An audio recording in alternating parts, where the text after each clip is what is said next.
வணக்கம், என் பேர் இலக்கியா. நாங்கள் வந்து சாய்பாபா காலனி பாரதி பார்க் ஆப்போசிட்டில் இருக்க ஒரு 290 ஃபீட்க்கு இருக்க வாலை நாங்கள் பெயிண்ட் பண்ணியிருக்கோம். நாங்கள் எல்லாருமே ஆர்கிடெக்சர் ஸ்டூடெண்ட்ஸ். ஒரு 20 பீப்புள் வாலண்டியரிங்காக வந்து நாங்கள் இது பண்ணிகிட்ருக்கோம். ஸோ IIIDன்னு ஒரு கமிட்டி இருக்குது, அதில் மூலியமாக நாங்கள் இந்த வால் பெயிண்டிங் பண்ணியிருக்கோம். ஸோ ஒரு லேடியோட சாரியை கான்செப்டாக எடுத்து ஒரு 290 ஃபீட்டுக்குமே அவங்களோட சாரீ போகிற மாதிரி நாங்கள் டிசைன் பண்ணியிருக்கோம். அது போக லைக் ஒரு ட்ராயிங்ஸ்லையுமே ஒரு டிஸ்கிரைப் பண்ணுற மாதிரி இருக்கும். ஸோ ஒரு ட்ராயிங்கில் வந்துட்டு செட்டிநாடு ஹவுஸ் பற்றி, இன்னொன்றில் தஞ்சாவூர் கோவில் பற்றி, இன்னொன்றில் வந்துட்டு ஒரு காட்டன் ஃபீல்டு. இந்த காலத்தில் கண்டிப்பாக குழந்தைங்களுக்குலாம் இது எதுவுமே தெரியாது. ஸோ இந்த ட்ராயிங் மூலியமாக ஒரு சோஷியல் அவேர்னஸ் அவங்களுக்கு கிடைக்கும்.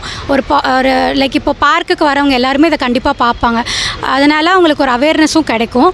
அதுக்கப்புறம் வந்துட்டு இங்கே நாங்கள் பெயிண்ட் பண்ணிகிட்டு இருக்கும்போது நிறையா பேர் வந்து எங்களுக்கு என்கரேஜ் பண்ணாங்க, எங்களை வந்துட்டு நல்லா பண்ண சொன்னாங்க. அது எங்களுக்கு ஒரு பாசிட்டிவ் இதாக இருந்துச்சு, ஸ்டார்ட்டாக இருந்துச்சு.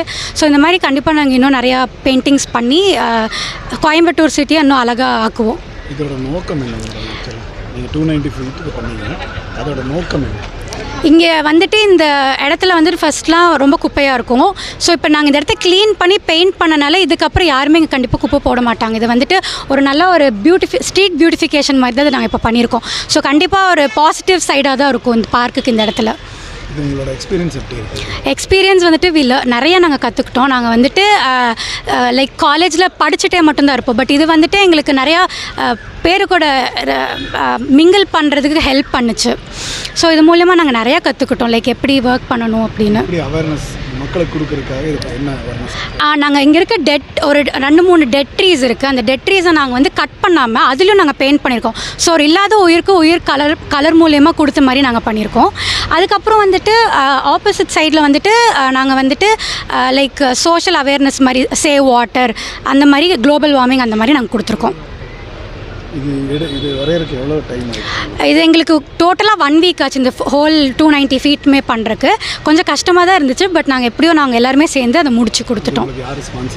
நிப்பான் பெயிண்ட்ஸ் எங்களுக்கு ஸ்பான்சர் பண்ணாங்க. 20 பேர் பண்ணோம், காலேஜ்லேருந்து 20 பேர் வந்து பண்ணோம். உங்களுக்குள்ளே இது வரைஞ்சதுக்கப்புறம் உங்களுக்குள்ளே இதோட மைண்ட் எப்படி? எங்கனாலையும் வரைய முடியும், நல்லா பெயிண்ட் பண்ண முடியும்னு நாங்கள் வந்துட்டு எங்களுக்கும் புரிஞ்சிருச்சு. கண்டிப்பாக உங்களுக்கு பின்னாடி ஃபியூச்சருக்கு ஒரு ஸ்கோப் இருக்குது. கண்டிப்பாக இந்த மாதிரி எல்லாருமே வந்துட்டு வாலண்டியரிங் ஒர்க் பண்ணிங்கன்னா இந்த ரோடு எல்லாமே அழகுபடுத்தலாம். குப்பை போட மாட்டாங்க கண்டிப்பாக நீங்கள் இந்த மாதிரி பண்ணிங்கன்னா.